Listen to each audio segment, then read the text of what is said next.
যদি কেউ দয়া করে ভিক্ষা দেয় বাচ্চাটাকে বাঁচানোর জন্য, তাহলে বাচ্চাটাকে বাঁচাতে পারি।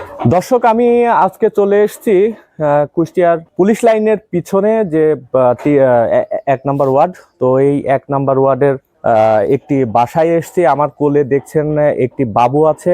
এই বাচ্চাটির নাম হচ্ছে আশিস কুমার দাস। তো এই বাচ্চার বয়স 1.5 বছর মতো, কিন্তু জন্ম লগ্ন থেকে এই বাচ্চার কিছু শারীরিক ত্রুটি রয়েছে, যে ত্রুটিগুলো অনেক বড়। আপনারা কিন্তু হাড়ে ছিদ্রর কথা অনেকেই শুনেছেন, যে বাচ্চাদের অনেক সময় জন্ম থেকে হাড়ে ছিদ্র নিয়ে জন্মায়। তো এই বাচ্চাটার কিন্তু হাড়ে 6 পয়েন্ট ছিদ্র আছে, এবং তার পায়খানার যে রাস্তাটা, পায়খানার রাস্তাটা কিন্তু যেখানে থাকার কথা সেখানে নেই। বর্তমানে অপারেশন করে তার পেটে দেওয়া হয়েছে।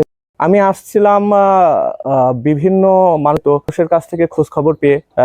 আসলে এই পরিবারটা বর্তমানে খুবই জরাজীর্ণ অবস্থায় আছে। এই বাচ্চাটাকে দিয়ে কিন্তু অনেক হতাশার মধ্যে এবং অনেক টেনশনের মধ্যে আছে। আমরা পরিবারের কাছ থেকেই শুনবো যে তার বর্তমান যে অবস্থা এবং তাদের পরিবারের অবস্থা। বাচ্চাটার অবস্থা জন্ম থেকে ওর হচ্ছে পায়খানার মলদার হয় নাই এবং হাড়ের ফুটা। তাই আমরা ফুটাটা আমরা বুঝতে পারছিলাম না। 6 মাস পর ডাক্তার বললো যে ওর হাড়ের চিকিৎসাটা করতে হবে।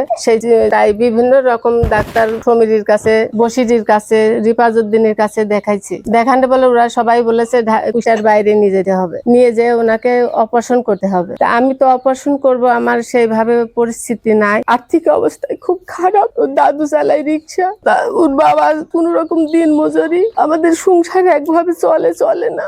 মেলা টাকা লাগে, আমি ডাক্তার দেখাতে পারি না। তারপরে মানুষের কাছ থেকে সাহায্য চাই বাবুকে ডাক্তার দেখাইছি, বিভিন্ন রকমের ডাক্তার। তারপরে এখন ঢাকা নিয়ে যেতে বলছে ডাক্তার, নাইলে ইন্ডিয়া নিয়ে যেতে বলছে। ওনাকে অপারেশন করতে হবে। অপারেশন করতে 2-2.5 লাখ টাকা লাগবে। আমি সেই টাকাটা গোছাতে পারছি না। তাই সবার কাছে আমি একটু সাহায্য ভিক্ষা চাচ্ছি। যদি কেউ দয়া করে ভিক্ষা দেয় বাচ্চাটাকে বাঁচানোর জন্য, তাহলে বাচ্চাটাকে বাঁচাতে পারি। আর ইন্ডিয়ার নিয়ে যাওয়ার পরিস্থিতিও আমার নাই, যে পাসপোর্ট করতে হবে। পাসপোর্ট করার অত টাকা আমি কোথায় পাবো?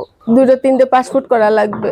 বাচ্চা কান্নাকাটি করে খুব জন্ম থেকে। অপারেশন করার পর ডাক্তারের কাছে যাওয়া হলো, পরে হার্টের শুক্রাণুটা পরীক্ষা করতে হলো। পরীক্ষা করে 6 পয়েন্ট ধরা পড়লো। ওষুধ দিল, ওষুধ 6 মাস খাওয়ানো হলো। 6 মাস পরে এবার যেতে বললো, গেলাম।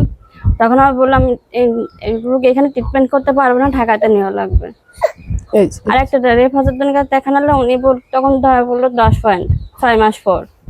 ফুটাটা কমেনি, অথচ বাইরে গেছে ওষুধ খাওয়ার পরও। উনি বললো আমি কিছু করতে পারবো না, ঢাকাতে হার্ট কন্ডিশনে নেওয়া লাগবে, অপারেশন করাই লাগবে, ওষুধ দিলে আর ভালো হবে না। কারণ ডাক্তারের কাছে জিজ্ঞেস করলে কত লাখ টাকা লাগবে, 2.5 লাখ টাকার কথা বলেছে। অপারেশন করতে লাগবে, যত তাড়াতাড়ি শীঘ্র করতে হবে।